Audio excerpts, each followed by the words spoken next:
I didn't know what to say when I first saw Charles's body. I mean, what can you say? He was slumped in his favorite armchair in the middle of his dimly lit living room, his head tilted back at a grotesque angle. His mouth hung open, but his face looked oddly calm, like he was almost relieved. The gun was still there, lying on the coffee table. No blood splatter, no dramatic scene. Just Charles sitting there, like he had just decided he'd had enough. But it wasn't the body that froze me in my tracks. It wasn't even the eerie stillness that hung over the room like a suffocating fog. No, it was him, Benny.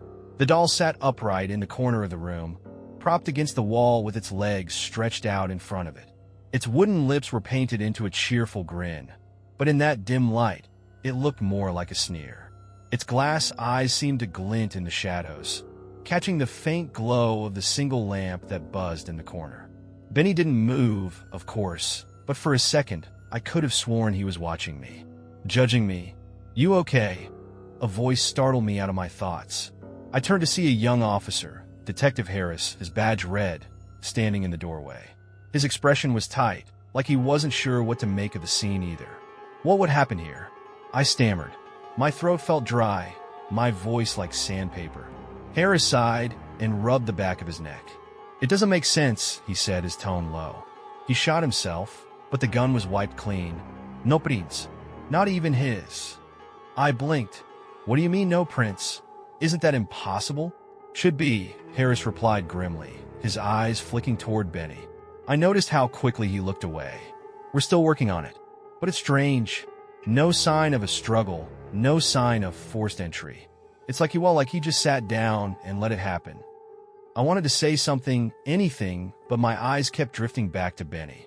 I wasn't a superstitious guy. I didn't believe in ghosts or cursed objects or any of that, but there was something about that doll. Something wrong. "Do you know if he left anything behind?" I asked, desperate to focus on anything other than Benny's glassy gaze. Harris gestured to the floor near Charles's chair. "We found this," he said. "Looks like some kind of journal or diary. Thought you might want to take a look before we bag it." I knelt down, my hands trembling slightly as I picked up the small, leather-bound book.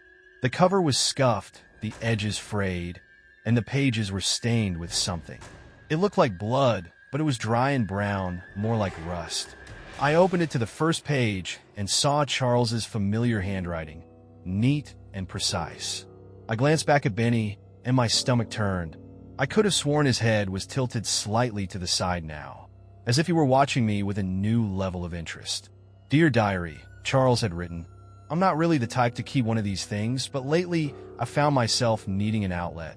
Retirement's been different, quieter than I expected, in ways both good and bad. I thought I'd spend my time golfing or taking long walks, but that got boring fast. I needed something else to keep my hands busy, something creative." I flipped to the next page, still kneeling on the floor. Outside, the wind howled, rattling the windows. I shivered and kept reading. That's when I found Benny. I wasn't even looking for anything in particular. Just strolling through the flea market on a Saturday, killing time. But the moment I saw him, I felt drawn to him. I can't explain it. He was just sitting there on a dusty table, propped up between some old vinyl records and rusty kitchenware.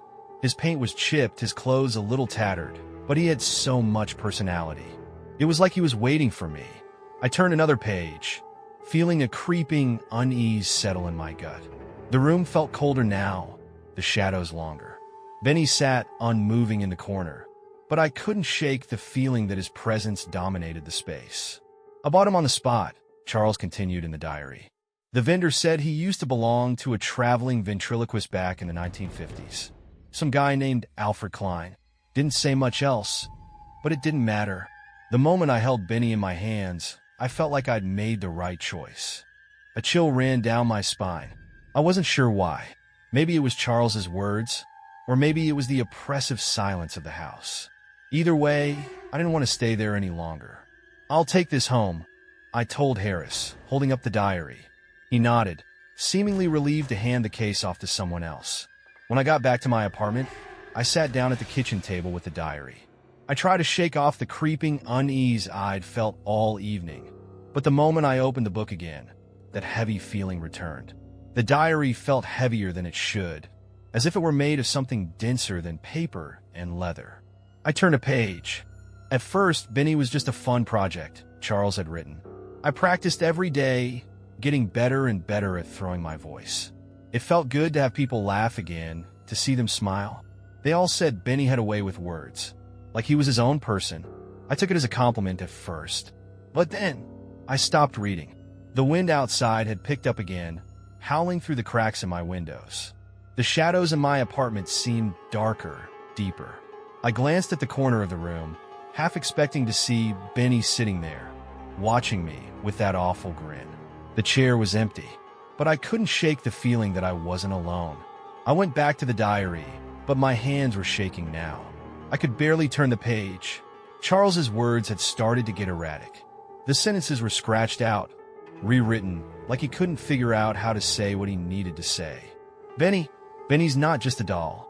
That was the last thing I read before I slammed the book shut. I didn't want to know what came next.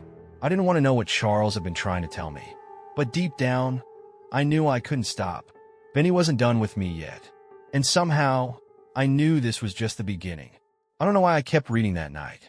The rational part of me was screaming to stop, to burn the diary, to pretend I never found it. But curiosity, it's like a splinter in your brain. You can't ignore it, no matter how much it hurts. So I poured a stiff drink, sat back down at my kitchen table, and opened Charles's diary again. The next entry felt lighter, almost hopeful, as if it belonged to a completely different person than the man who scrawled the unhinged lines I'd just read. For a moment, I let myself breathe. The darkness didn't feel quite so suffocating, and the shadows in the room seemed to retreat. Maybe it wasn't all bad, I told myself. Maybe Charles found some happiness in those early days.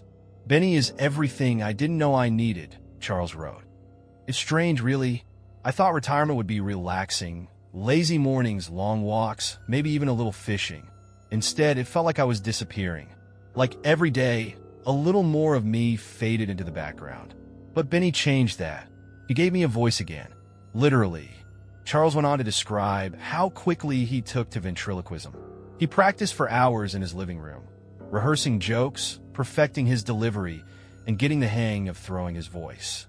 It came naturally, he wrote, almost too naturally, like I'd been doing it my whole life, even though I'd never touched a ventriloquist dummy before. In no time, Charles was performing for friends and neighbors. I could picture it as I read. Charles sitting in his armchair, Benny perched on his knee, delivering punchlines in that exaggerated, nasal voice ventriloquists always use. Everyone gathered around, laughing, clapping, hanging on Benny's every word. Benny was the star, Charles admitted. People couldn't get enough of him. They said he had a personality all his own. Sharp, witty, maybe even a little mean sometimes, but always hilarious. At first, I thought it was a compliment. But then I started to notice something strange. The diary shifted tone here, the lightness of the earlier entries giving way to something colder. Uneasy. I found myself gripping the edges of the book a little tighter, as if it might slip from my hands. I read on. It started small, Charles wrote. I'd leave Benny on the couch and come back to find him in a different position. I told myself I was imagining things. I mean, who wouldn't? A ventriloquist dummy moving on its own? It's ridiculous. But then it started happening more often. I'd leave him in the rehearsal room and find him in the hallway. Or the kitchen. Once, I even found him sitting at the dining table, as if he were waiting for dinner. Charles admitted he laughed it off at first. He chalked it up to absent-mindedness, or maybe even stress. Retirement wasn't as easy as people made it sound, and he figured his mind was just playing tricks on him. But there was a creeping doubt in his words now, a sense that he didn't fully believe his own excuses. I joked about it with the neighbors, he wrote. Told them Benny had a mind of his own. They thought it was hilarious. Maybe he's haunted, one of them said, laughing. I laughed too, but I didn't sleep much that night. I paused, glancing around my kitchen. The shadows were back, pooling in the corners of the room. I could almost hear the faint echo of laughter in the distance. Charles's voice, maybe. Or Benny's. I took a deep breath and turned the page. I should have stopped then, Charles wrote. I should have put Benny back in the box he came in and left him to gather dust. But I didn't. I couldn't. I told myself it was just a doll, just a harmless toy. but deep down I think I knew something wasn't right. The next entry was dated about a week later. Charles wrote about a private rehearsal, just him and Benny in the living room. He'd been working on new material, trying out some sharper jokes when it happened. I was mid-sentence when I heard it, he wrote. A whisper, low, raspy, just under my breath. At first I thought it was me. You know how ventriloquists sometimes talk without realizing it? I thought maybe I'd slipped into the act. But then I looked at Benny, and his lips were moving. My stomach churned as I read. The thought of those painted lips moving on their own, parting ever so slightly to let out a whisper, was almost too much. But Charles wasn't done. I froze, he wrote. I couldn't look away. His lips kept moving, but I couldn't make out the words. It was like he was speaking just below the edge of hearing. When it finally stopped, I dropped him and ran out of the room. I didn't go back for hours. I leaned back in my chair, my pulse hammering in my ears. I'd never known Charles to be a superstitious man. He was always so grounded, so logical. But the fear in his words was palpable. I could feel it bleeding through the pages, gripping me like icy fingers. The next entry was shorter, but no less chilling. I told myself it was exhaustion, Charles wrote. Too many late nights, too much caffeine. I tried to forget about it, to move on, but then I had the dream. Charles described waking in the middle of the night to find Benny standing at the foot of his bed. Not sitting, not slumped over, standing. He was just standing there, staring at me with those painted eyes, Charles wrote. And then he spoke. Why do you always get the spotlight, he said. His voice was flat, cold, like the words weren't meant to be funny. Like he meant them. Charles woke up screaming. He said he found Benny exactly where he'd left him, in the locked rehearsal room, sitting motionless in his chair. But that didn't stop the dreams. Every night it's the same, he wrote. Benny at the foot of my bed, whispering things I don't want to hear. I don't know if it's real anymore. I don't know if I'm real anymore. By the time I finished the entry, my hands were trembling. The air in the room felt heavy, suffocating. I closed the diary and sat in silence, trying to steady my breathing. But in the back of my mind, I couldn't shake the image of Benny, standing at the foot of Charles's bed, his painted lips curling into a sneer. And for the first time since I'd found the diary, I wondered if I'd made a terrible mistake. Because somewhere, deep in the shadows of my apartment, I swore I heard a faint, raspy whisper. And it was laughing. I knew I shouldn't keep reading. My instincts were screaming at me to stop, to toss the diary in the trash, to leave this nightmare behind. But I didn't. It wasn't just curiosity anymore. It was something heavier, something darker. The further I went, the more it felt like Charles's voice was pulling me in, dragging me down into his unraveling world. When I opened the diary again, the handwriting had changed. The neat, careful script I'd seen in the early entries was gone. The letters were bigger now, slanted and chaotic.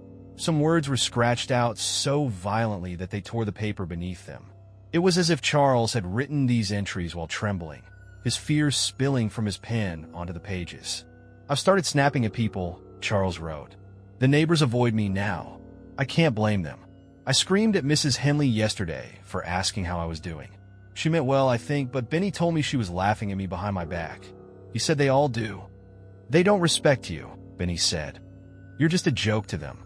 I try not to believe him, but he's not wrong, is he?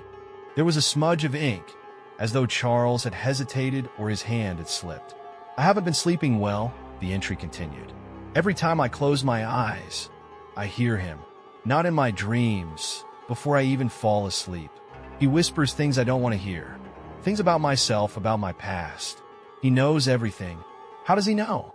He says I'm nothing without him, that without his voice, no one would even look at me. And maybe he's right. I swallowed hard, feeling the edges of the diary dig into my palms. Charles was changing. The man I'd known for years, calm, easygoing, quick to laugh, was disappearing. And Benny was the one pulling the strings. I turned the page, bracing myself for what was next. Strange things keep happening, Charles wrote. Yesterday, I heard laughter coming from the rehearsal room. It was muffled, like it was coming from behind the door. I knew I was alone. I checked every room in the house before I went to bed. But when I opened the door, The room was empty. Benny was sitting in his chair, smiling like always. I tried to convince myself it was just my imagination, but the laughter, it sounded like him. I shivered. I could almost hear it, the faint, nasal giggle of the doll echoing in the dark corners of Charles's house. I'm losing time now, the next entry read. This morning I woke up with scratches on my arms. Long, thin lines like fingernail marks. I don't remember getting them. Benny says I did it to myself, but I don't think I believe him. Charles's handwriting had started to deteriorate further. The words were uneven, some of them scrawled so messily that I had to squint to make them out. Last night I woke up, and he was there, Charles wrote. Benny, sitting on the bed, just sitting there, staring at me. I didn't put him there. I locked him in the rehearsal room before I went to sleep. I know I did. The next sentence was scratched out, the letters gouged deep into the paper. Beneath it, in shakier writing, he'd scrawled, Am I doing this to myself? Is it me? Or is it him? I had to set the diary down for a moment. My hands were trembling, and my breath felt shallow, like the room was slowly closing in on me. I kept glancing toward the corners of my apartment, half expecting to see something move. The shadows seemed darker now, heavier. But I couldn't stop. I couldn't leave Charles's story unfinished. I turned the page. The footsteps were the final straw, Charles wrote. I woke up in the middle of the night to the sound of footsteps. Slow, deliberate, coming from the hallway. At first, I thought it was an intruder. I grabbed the bat I keep under the bed and crept to the door. But when I opened it, there was no one there. Just Benny, standing in the middle of the hallway. I froze, the words on the page blurring as my pulse quickened. He wasn't sitting. He wasn't propped up. He was standing, on his own, his head tilted to the side, his grin wider than I'd ever seen it. I swear I heard him whisper something, but I couldn't make it out. My hands were shaking too hard to hold the bat steady. I don't remember what happened next. The next thing I knew, it was morning, and Benny was back in his chair in the rehearsal room. But I know it wasn't a dream. I know it wasn't. The page had a smudge of what looked like dried blood near the bottom, as though Charles's hand had been trembling when he wrote it. The next entry was shorter, more fragmented. Charles's sentences were barely coherent, jumping from one thought to the next. I locked him in the basement, he wrote. I couldn't take it anymore. I grabbed him and threw him down there, locked the door, and shoved a chair under the knob for good measure. But I can still hear him, laughing. It's faint, but it's there. All night I heard it, that stupid, muffled giggling, like he knows I can't ignore him. The words became more erratic as I turned the page. Sentences were scratched out, rewritten, or left unfinished. I can't tell if I'm losing my mind or if Benny really hates me. I think he does. He says I'm a joke, not him. That I'm pathetic. Maybe he's right. By now, the handwriting had devolved into near illegibility. Charles's thoughts were disjointed, frantic. Words like control, afraid, and escape were repeated over and over, as though they were the only things he could focus on. The final line of the entry sent a chill straight through me. He doesn't need me anymore. He told me. He doesn't need me. I slammed the diary shut, my heart pounding so hard it felt like it might break through my chest. The room was silent, but I couldn't shake the feeling that I wasn't alone. Every shadow seemed alive, every creak of the floorboards like the sound of tiny wooden footsteps. I glanced toward my bedroom. The door was open, the darkness inside yawning and endless. For the first time since I'd started reading, I wondered if I'd brought something back with me from Charles's house. Something I couldn't see, something I couldn't stop. And somewhere, faint but unmistakable, I thought I heard it. A low, nasal laugh. Benny's laugh. And it was getting closer. When I picked up the diary again, my hands felt heavier, like they didn't want to move. I could feel the tension in the room, the way the shadows seemed to close in tighter the deeper I got into Charles's story. I'd read enough to know I was heading into darker territory now, but something in me refused to stop. It felt like I owed it to him, like I had to see how it all ended, even if I didn't want to. I opened to the next page, and immediately I could tell this was a turning point. The entries weren't just unhinged, they were desperate. Charles was running out of time, and he knew it. I went back to where it all started, Charles began, his handwriting shaky but legible. The flea market. I thought maybe if I retraced my steps, I could figure out what's happening. Maybe I'd missed something. Maybe there was an explanation for all of this. God, I was so stupid to think I'd find answers there. Charles described walking through the flea market with a sense of dread pressing down on him. It wasn't just the usual unease he felt these days. It was sharper, heavier, like something was watching him. He found the stall where he'd bought Benny, tucked in a forgotten corner of the market, surrounded by dusty shelves and piles of junk. The vendor was an old man, hunched and gaunt, his eyes milky with cataracts. At first, Charles thought he wouldn't remember him, but the moment Charles mentioned Benny, the vendor's expression darkened. "You bought him," the man said, his voice barely more than a whisper. "You actually bought him." I felt a chill crawl up my spine as I read those words. I could almost hear the vendor's raspy voice in my head, heavy with regret. I asked him what he meant, Charles wrote. I told him about the things that had been happening.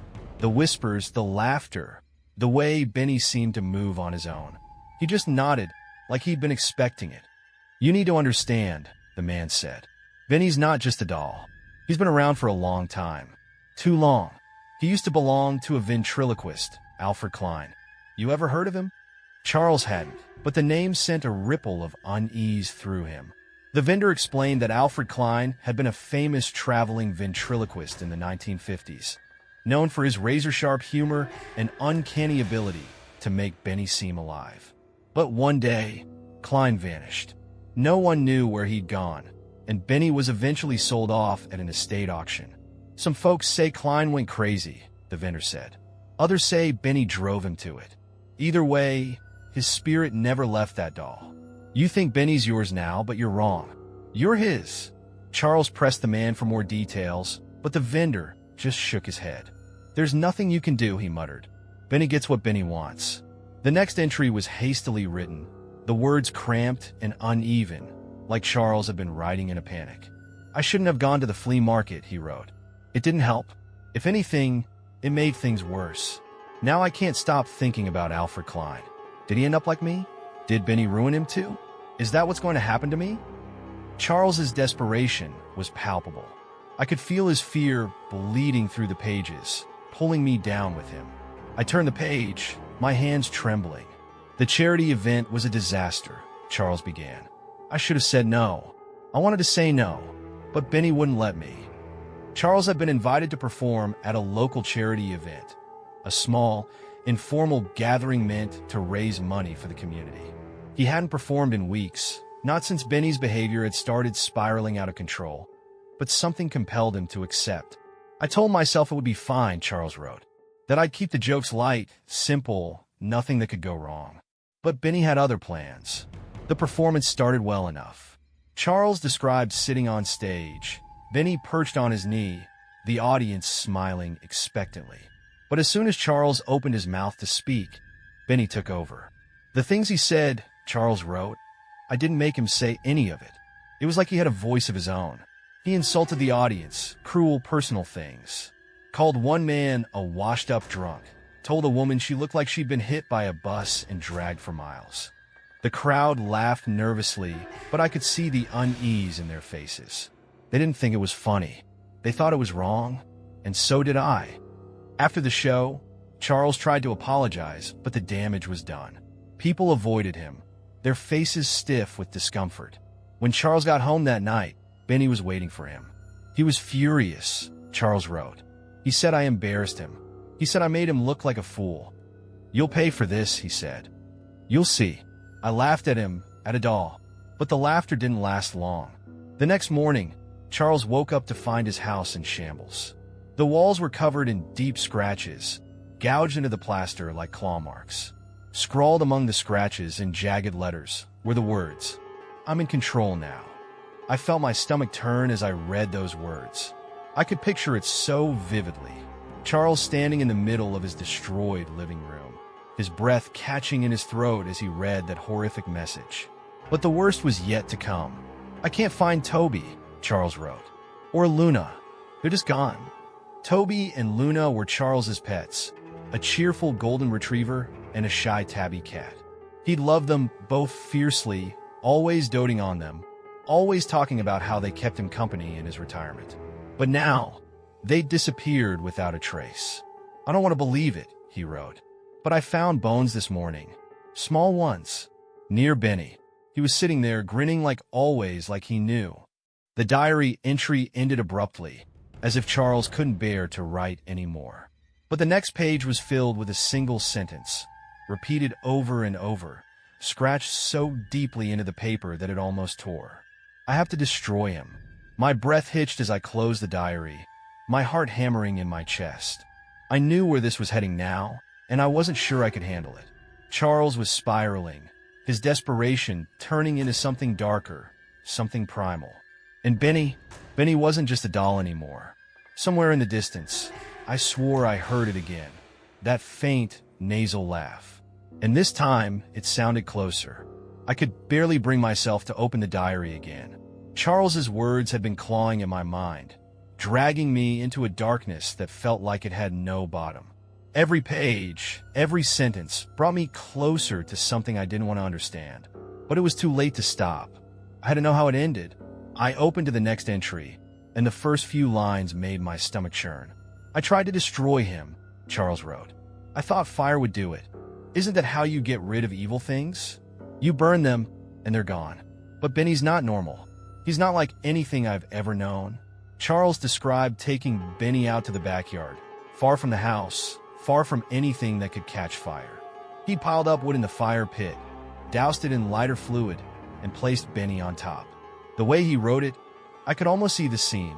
Charles standing there in the dead of night, the air thick with the smell of gasoline, his hands shaking as he flicked the lighter. "The fire caught immediately," he wrote. "It roared to life, hotter and brighter than I expected. For a second, I thought it was working. I thought I'd finally gotten rid of him. But then I heard it. That laugh, low and raspy, cutting through the crackling flames."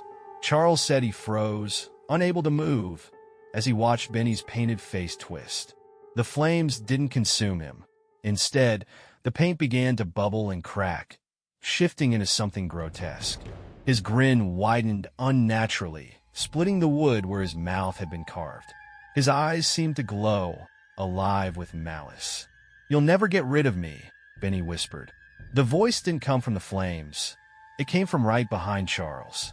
He spun around, but there was nothing there. Only the darkness. Only the laughter. The next part of the entry was nearly illegible. Charles's handwriting had devolved into wild, slashing lines. Words scratched into the paper, so violently they had torn through in places. "He didn't burn," Charles wrote. "When the fire died, he was still there, just sitting on the ashes, grinning at me like he knew he'd won. I tried smashing him with a hammer. I tried tearing him apart with my hands. Nothing worked. Nothing even scratched him. He's not made of wood, not really. He's made of something else, something that can't be broken." Charles described dragging Benny back into the house, his strength sapped, his mind unraveling. He locked Benny in the basement again, shoved the chair under the doorknob, and sat with his back against the door, trembling. "He's going to kill me," Charles wrote. "I know it now. He's been planning it all along. I don't know how or when, but he's going to do it. I can't stop him. I'm too tired to fight anymore. God help me." The next entry was the last. The handwriting was almost unrecognizable, scrawled in large, jagged letters across the page. It was short, just 2 sentences. "I can't sleep. Benny is staring at me. I don't know what he's planning, but I know I won't survive the night." I stared at the page for what felt like an eternity. My breath came in short, shallow bursts, and the room around me felt colder, darker. I couldn't shake the image of Charles, sitting in his dimly lit living room, Benny grinning at him from the shadows. And then it hit me. This was it. This was the last thing Charles ever wrote. Whatever happened after, whatever Benny did, it wasn't in the diary. It was just silence. I closed the book and sat back, trying to make sense of the knot of fear twisting in my chest. But something didn't feel right. It was too quiet. The kind of quiet that makes your skin crawl, like the air is holding its breath, waiting for something to happen. I don't know why I did it. Maybe it was guilt. Maybe it was something else. But before I knew it, I was grabbing my coat and heading for the door. I needed to see Charles's house again. I needed to make sure Benny was still there, locked in the basement where he couldn't hurt anyone else. The house was just as I'd left it, cold, dark, and empty. The police tape across the door frame fluttered in the wind as I ducked under it and stepped inside. The air was heavy with the smell of dust and something metallic, like rusted iron. My flashlight swept across the living room, illuminating the chair where Charles had died. It was empty now, but the memory of him slumped there was burned into my mind. I don't know what I was expecting to find. Maybe the diary had just gotten to me. Maybe I was letting my imagination run wild. But then I saw the basement door. It was open. The chair that had been wedged under the doorknob was gone, and the door hung slightly ajar, creaking softly in the breeze. My heart sank. I stepped closer, shining my flashlight down the stairs, but the basement was empty. Benny wasn't there. That's when I saw the scratches. They started at the basement door and trailed up the stairs, faint but unmistakable. Long, thin gouges like claw marks carved into the wood. They led through the living room, across the floor, and out the front door. I followed them outside, my flashlight trembling in my hand. The scratches continued down the porch steps, through the yard, and into the driveway. They stopped at my car. The driver's side door was unlocked. I didn't remember leaving it that way. I got into the car, my pulse pounding in my ears. The air inside felt colder than it should, and the faint smell of burnt wood lingered, clinging to the seats. I tried to shake it off as I started the engine, telling myself I was being ridiculous. Benny was gone. He had to be. There was no way he was. A voice interrupted my thoughts. Low, raspy, and far too close. You'll be better at this than Charles was. My blood turned to ice. I didn't want to look, but I couldn't stop myself. Slowly, I glanced in the rearview mirror. There he was. Benny sat in the back seat, his cracked grin wider than ever, his glassy eyes glowing faintly in the dim light. I froze, unable to breathe, unable to think. The car felt impossibly small, the air thick with his presence. And then he laughed. That awful, nasal laugh. The last thing I heard before the world went dark. Thanks for watching. If you like the story, click like, subscribe to the channel, and write an idea for the next story in the comments.